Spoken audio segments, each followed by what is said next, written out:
Welcome to the cpvsecrets.com. Today we will be discussing about the key generation in OpenSSL. We are going to see how we can use some simple commands on a Linux operating system and we can generate public key and private key.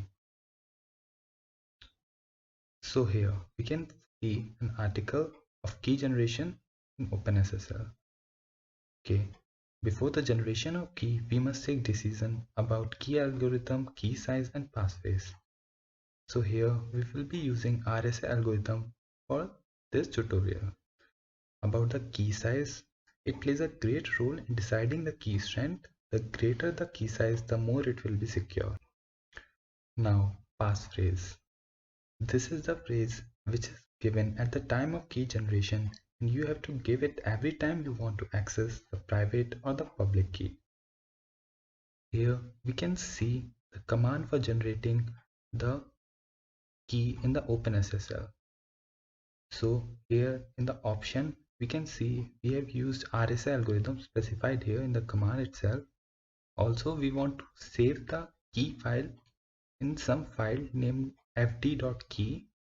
Also we have used 2048 bit size length of the key and we have used AES 128 CBC CipherSuite algorithm. So we are going to try it out in our Linux system. So let's try that command which we have seen.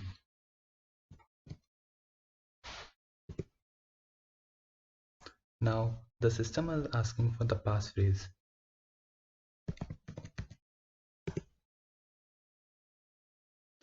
Now the system will verify the passphrase which you have entered.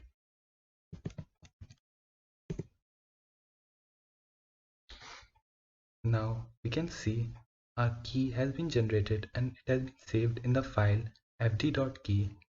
If we will simply print the file, we can see that our key has been generated. With the help of the cat command, we can find out that our key is properly generated or not.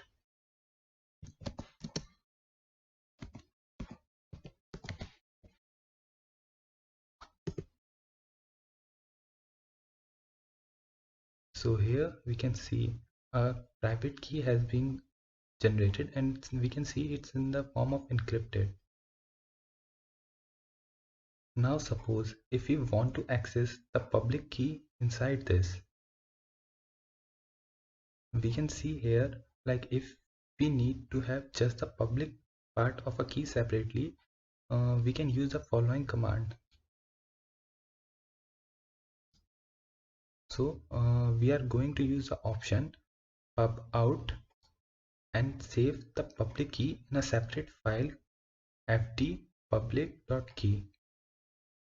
So we are going to try this command in our console.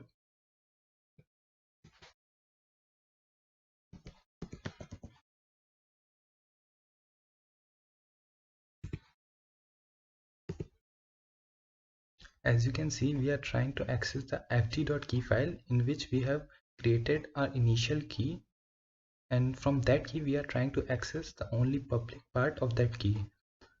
So it's asking for the passphrase which we have given already during the creation of the key. So here we will give the passphrase. We can see we have generated the public part of the key in the file fd public.key. If you want to print that file, we can do with the help of cat command.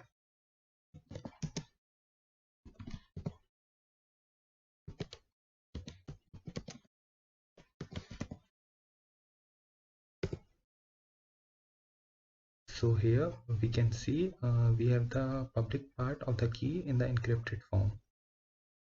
So that's all for this lecture. Thank you for watching.